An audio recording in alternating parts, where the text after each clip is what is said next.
Bonjour à tous, j'espère que vous m'entendez bien, parce que ça fait longtemps que j'ai pas fait un live et j'espère que Internet va être de la partie pour que nous puissions en profiter. Alors comme vous le savez, je m'appelle Aurore et j'ai envie de vous parler aujourd'hui des transports que serez amenés à apprendre au Japon. Je vais vous donner des conseils que j'aurais aimé savoir avant d'y aller pour la première fois.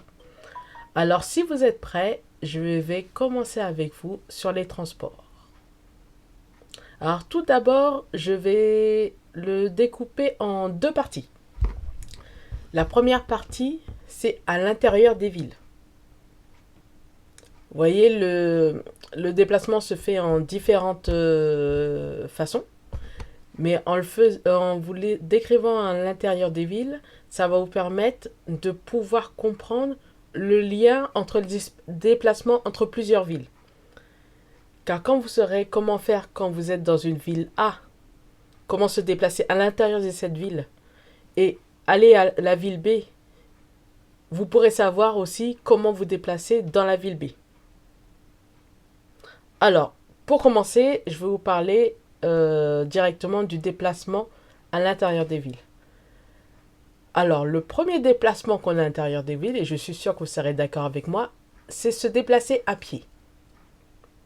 Il faut savoir que historiquement, le Japon avait des maisons parsemées à gauche et à droite, surtout après la guerre, qui fait que même si c'est réparti en rues, quartiers, plus gros quartiers, arrondissements, parfois les numéros ne se suivaient pas. Donc si vous vous déplacez à pied au Japon, le premier conseil que je vous donnerai, c'est d'avoir un GPS. Et à défaut, si vous n'avez pas de GPS, vous pouvez vous repérer avec les tableaux d'information ou un plan que vous avez récupéré à l'office du tourisme pour pouvoir vous diriger. Mais surtout, ayez un support pour pouvoir vous déplacer. Pourquoi je vous dis ça? Quand moi j'ai vécu pendant un an au Japon, il est arrivé que pour gagner du temps, parce que le temps entre les bus prenait du temps, de me déplacer à pied. Et on va dire, j'ai voulu faire la maline. Donc j'ai décidé de prendre le chemin à droite qui me permettrait d'aller où le point le savait, c'était à droite. Sauf que comme toutes les rues ne sont pas droites, parce que j'étais pas dans Tokyo même, je me suis décalé d'environ 1 kilomètre de l'endroit où je devais aller. Donc le temps que j'aurais pu gagner en marchant, eh ben, je l'ai perdu en essayant de vouloir faire un détour. Et à cette époque-là, j'avais pas de GPS. Donc, premier conseil que je vous donnerai quand vous êtes à pied, prenez un GPS.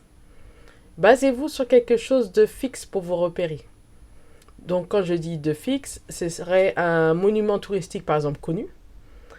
Comme ça, si vous cherchez votre endroit, vous pouvez vous repérer par rapport à cet endroit-là. Par exemple, si vous êtes à Shibuya, vous dites devant la tour 109, eh ben, vous demanderez où est la tour 109. Et quand vous serez là, vous pourrez vous repérer par rapport à où vous devez aller. Mais quand vous êtes à pied, un GPS ou un tableau d'information, et prenez bien un point de repère visible, fixe et connu de tout le monde. Donc quand vous êtes maintenant au Japon, vous ne voulez pas utiliser que vos pieds, parce que vous avez encore le choix, vous pouvez prendre le bus. Le bus, ce qui est bien, c'est que c'est un tarif unique pour y entrer. Vous pouvez faire des correspondances à condition, enfin qui vous coûteront moins cher, à condition d'avoir les cartes de transport. Beaucoup les connaissent, ce sont des cartes prépayées qui se nomment Suica, Passmo, mais dans la grande globalité, ce sont les cartes qu'on appelle des Eco-cards. Ces cartes vous permettent de prendre le bus et le métro. Elles permettent autre chose, mais comme c'est que le transport qu'on parle, je veux parler que de ça. Quand vous prenez le bus, en général, vous montez à l'avant et vous sortez à l'arrière. Ou, selon certains bus, vous pouvez entrer dans le bus par l'arrière, prendre un ticket. Le ticket va déterminer à quelle station vous êtes entré. Et quand vous allez sortir du bus, Vous allez mettre dans une boîte qui est près du chauffeur le petit ticket que vous avez reçu et ça va indiquer la somme que vous allez payer pour ce trajet. En général, dans ces bus-là, il y a un grand panneau au-dessus qui, à chaque station différente, vous verrez qu'il y a toujours 10 yens en plus qui apparaissent. Et ça, c'est quand vous payez près du chauffeur.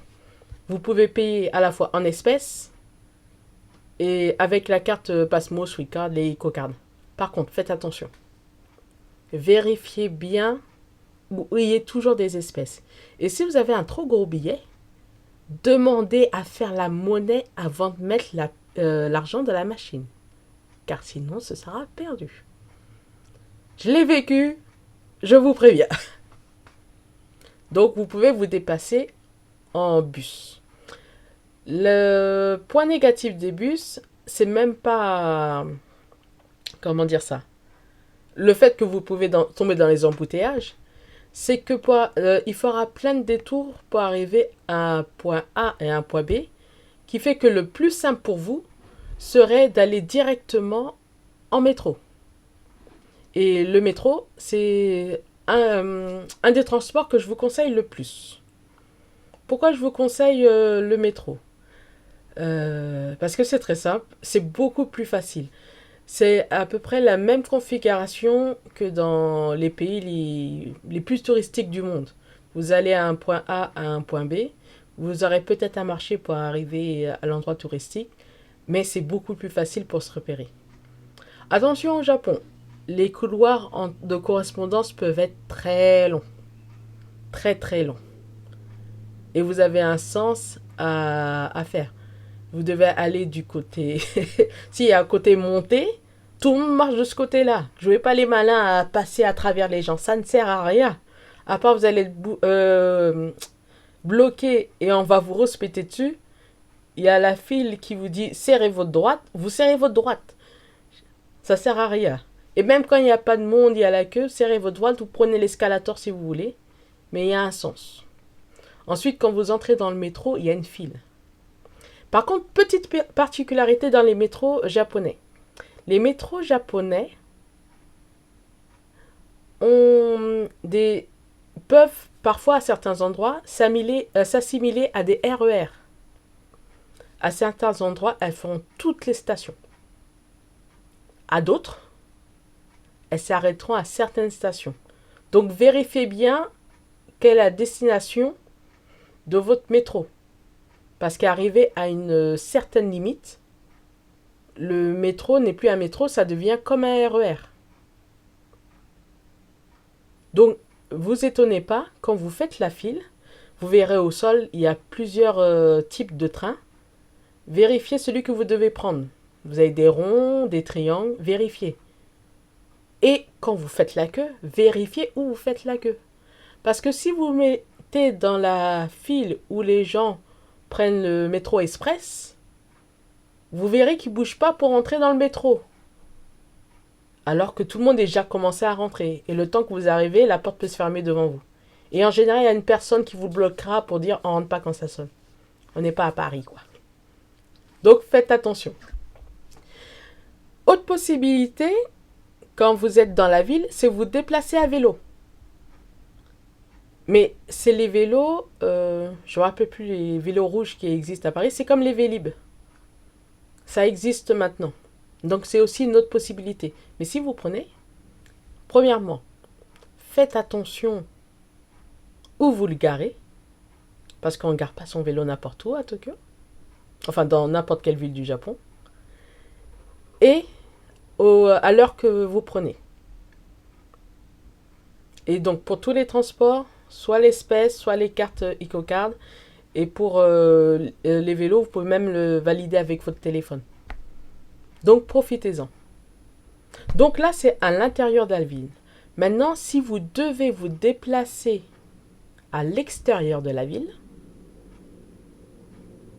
donc aller dans une autre ville, par exemple de Tokyo, vous allez à Izu. C'est une destination que j'aime bien, Izu. Vous allez prendre soit le bus, soit le train. Et je dis bien le train. Je dis pas le Shinkansen, je dis le train. Déjà, je vais vous parler du bus. Il y a deux systèmes de bus pour aller dans une autre ville. Il y a le bus euh, de jour et le bus de nuit. Ce sont les mêmes systèmes. C'est des tickets que vous allez acheter. Vous pouvez acheter en ligne, parce qu'il peut y avoir des passes. Vous pouvez aussi acheter sur Internet et payer dans les combini, on dit en japonais, combini, pour avoir votre ticket. Votre ticket. Essayons de parler un peu français aussi. Donc, avec votre ticket. Et à ce moment-là, quand vous faites ces trajets-là, ce n'est pas avec votre carte Suica, ni Passmo, ni EcoCard. Vous ne pouvez pas utiliser ces cartes-là. Vous devez avoir un ticket. Et lui, il va vous prendre, par exemple, d'une gare ou d'un endroit ou d'un parking fait que pour ces bus-là, à un autre endroit dans une autre ville, un endroit similaire. Que vous pouvez choisir, parce que le bus, il peut par exemple vous déposer à Izu et aller jusqu'à Shimoda. C'est pas un problème. Mais vous devez faire attention de ne pas rater l'arrêt. Donc, dans le doute, ce que je faisais en premier, c'est vous imprimez l'itinéraire du bus et vous faites attention. En général, quand vous êtes étranger, les personnes qui vérifient les tickets vérifient bien où vous descendez. Vous pouvez aussi demander au chauffeur qui vous signale exactement où vous allez descendre. Parce que de toute façon, il a posé vos bagages, si vous en prenez, à l'endroit stratégique. Personnellement, pour ne pas me casser la tête et pour dormir tranquillement, parce que je prenais les bus de nuit, la chose que je faisais était très simple. Je prenais terminus à terminus. Comme ça, je ne m'inquiétais pas. Mais bon, après, on peut avoir d'autres destinations différentes. Mais terminus à terminus, je ne ratais pas. Ensuite, il y a les trains. Les trains, c'est comme les métros. Vous avez différentes sortes. Vous avez le train qui s'arrête à chaque station. Ces trains à chaque station, vous pouvez utiliser une carte Passmo. Il y a des trains aussi express, mais en général, vous allez acheter un ticket spécial pour entrer dans ces trains. Il ne fera pas toutes les stations, il fera peut-être une station sur 5. Mais en général, vous verrez, c'est des trains assez confortables avec des appuis-têtes, la petite tablette, comme un Shinkansen. Mais c'est des trains express spéciaux. Ensuite, vous avez les Shinkansen. Les Shinkansen ont différents modes, ils ont différents trains, mais ça, je suis sûr que vous êtes déjà référé en disant « Ah, j'aimerais faire ce train-là ». Mais là, vous avez un système de tickets différent. Il y a une particularité, c'est que si par exemple vous partez pas d'une gare principale et vous allez dans une autre station, vous partez d'une autre station, on vous donnera 2 tickets. Le premier, c'est le pass qui vous permet d'aller à la station principale de départ du train. Et après, c'est le billet du train. Billet à ne pas perdre parce que ce serait embêtant. Après, je ne vous explique pas comment s'asseoir, quel ticket choisir. C'est vraiment pour vous expliquer en gros comment se déplacer. Et quand vous pouvez vous déplacer entre ces villes, donc par exemple vous utilisez le train, quand vous arrivez à destination, vous pouvez vous déplacer comme étant dans une ville. Je vous conseillerais, quand c'est possible, d'aller toujours à l'office du tourisme pour avoir le renseignement sur la ville. Pour savoir s'il y a des passes particuliers, s'il y a des bons plans, s'il y a des bus touristiques qui font un chemin touristique, comme ça vous savez. Et des passes qui vous donnent des réductions aussi sur certains... comment ça s'appelle ? Certains monuments. Voilà. Il y a aussi les tramways. Mais en général, c'est à l'intérieur de la ville. Je vous en parle parce que je viens d'y penser. Là, je vous conseille d'avoir quand même de la monnaie au cas où. Parce que on s'est fait avoir quand on est parti à Nagasaki. Il fallait avoir de l'espèce. Heureusement, on avait des pièces sur nous. Mais ça a été chaud, quoi. Et l'autre moyen de se déplacer au Japon, qui n'est pas négligeable, c'est de prendre l'avion. Parfois même, quand vous achetez votre billet d'avion pour faire par exemple, Paris-Tokyo ou Paris-Osaka, si vous voulez faire par exemple Paris-Tokyo et revenir de Okinawa jusqu'à Paris, pour vous déplacer à l'intérieur, vous pouvez avoir des passes pour les billets d'avion. Donc, en sachant cela, réfléchissez bien, comme pour l'arrivée au Japon, comme je vous ai expliqué dans l'arrivée au Japon, comment vous allez vous déplacer après. Ça peut être très pratique. Et si vous avez une carte de fidélité comme moi, ça peut être super. Alors profitez bien. Alors j'espère que j'ai pu dégrossir le plus gros pour vous entre comment se déplacer en ville et entre les différentes villes. N'hésitez pas si vous avez des questions. Et plus tard, je vous ferai une vidéo plus complète sur les transports en mettant des exemples. Alors, je suis contente d'avoir été en live avec vous. Et pour ceux qui me regarderaient après en différé, je suis contente que vous ayez pu regarder et j'espère que ça vous aidera quand vous allez commencer, vous aussi, à préparer votre voyage pour aller au Japon. Alors, sur ce, je vous dis à la prochaine. Bye.